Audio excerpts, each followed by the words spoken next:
Pernah terjadi teman-teman sekalian, ini kisah dinukil oleh Amr bin As radhiyallahu anhu. Amr bin As ini adalah gubernur Umar di Mesir.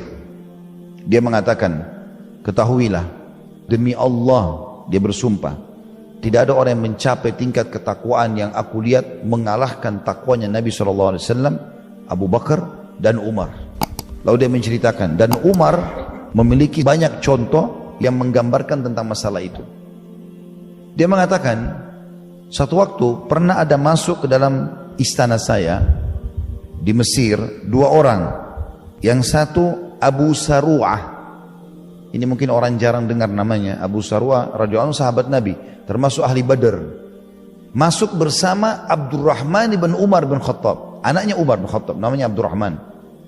Dua-duanya masuk ke dalam istanaku, kata Amr bin As, dalam kondisi menundukkan kepala mereka, seakan-akan mereka memiliki masalah yang sangat besar.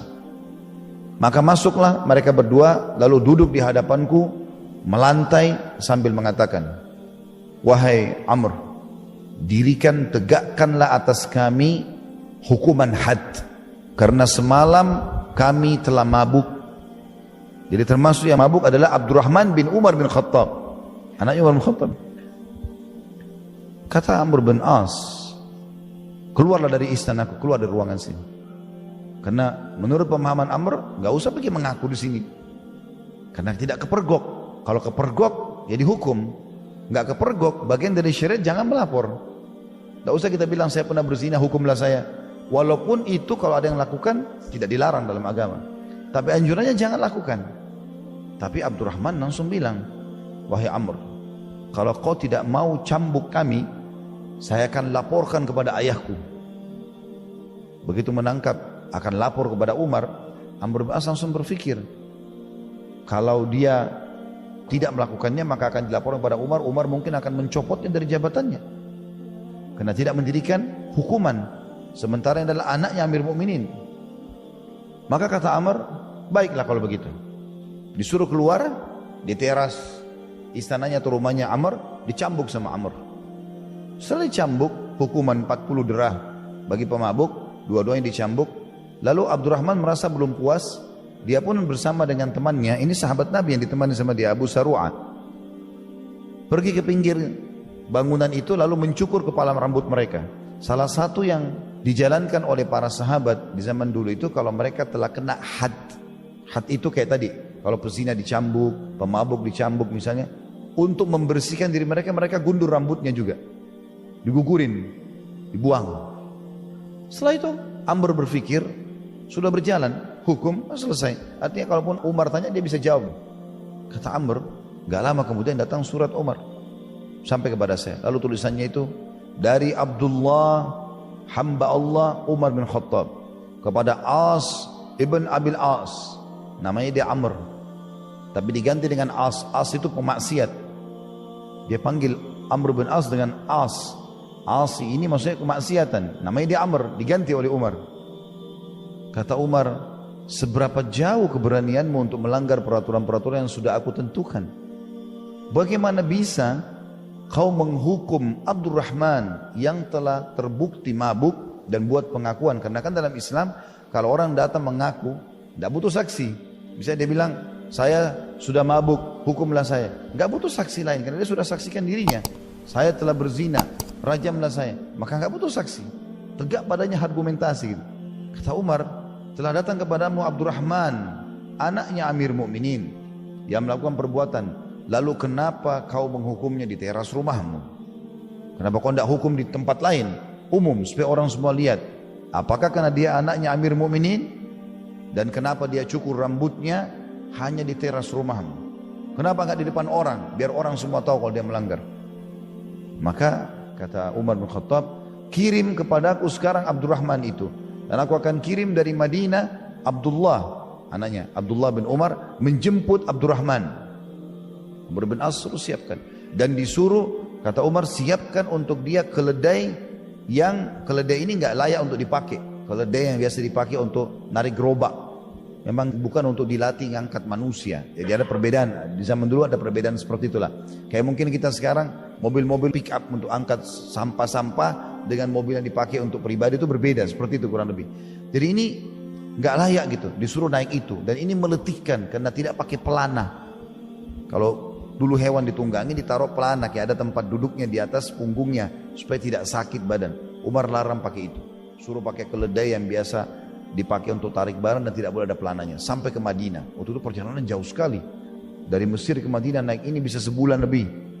Dalam kondisi seperti itu.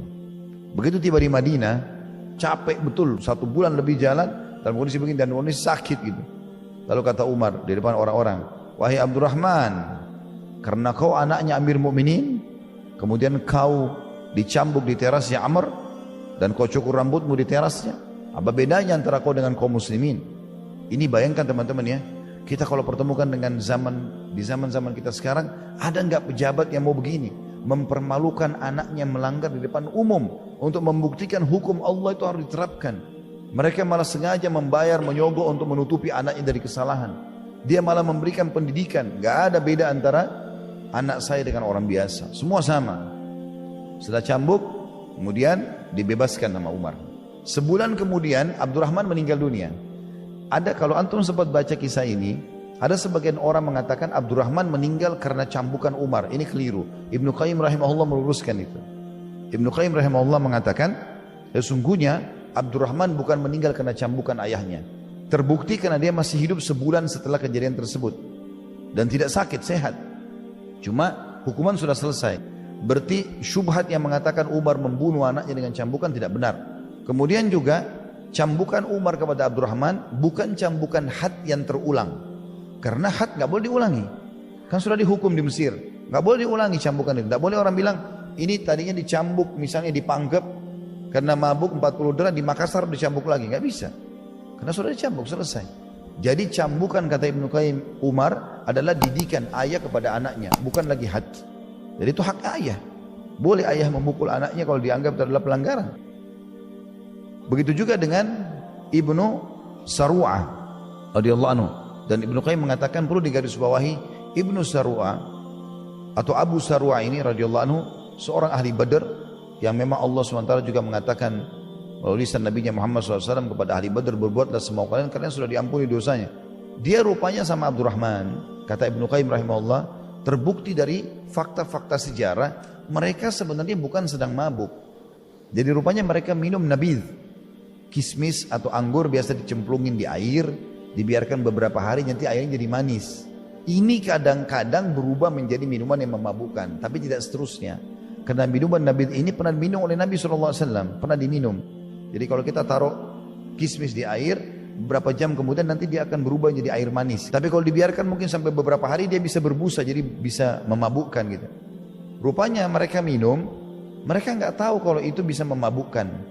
Kehati-hatiannya Abdurrahman, anak Umar bin Khattab, dan juga Abu Saru'ah ini khawatir jangan sampai ternyata sudah sampai pada memabukkan, padahal mereka tidak mabuk. Cuma karena ketakutannya kepada Allah, jangan sampai hari kiamat nanti saya dihukum, itu muncul.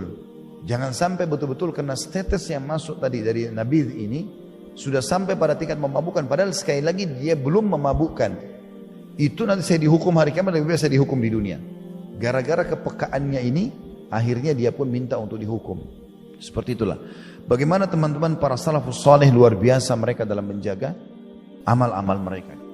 في القلب مشاعر أخفيها قد أشرقت الشمس عليها عن خطط لم أعبأ فيها ستكون بأيامي فرقا فحياتي قبل الحلقات تيه بضياع بشتاتي من دون نعيم الآيات نرتاد لنحفظها الحلقا في القلب مشاعر أخفي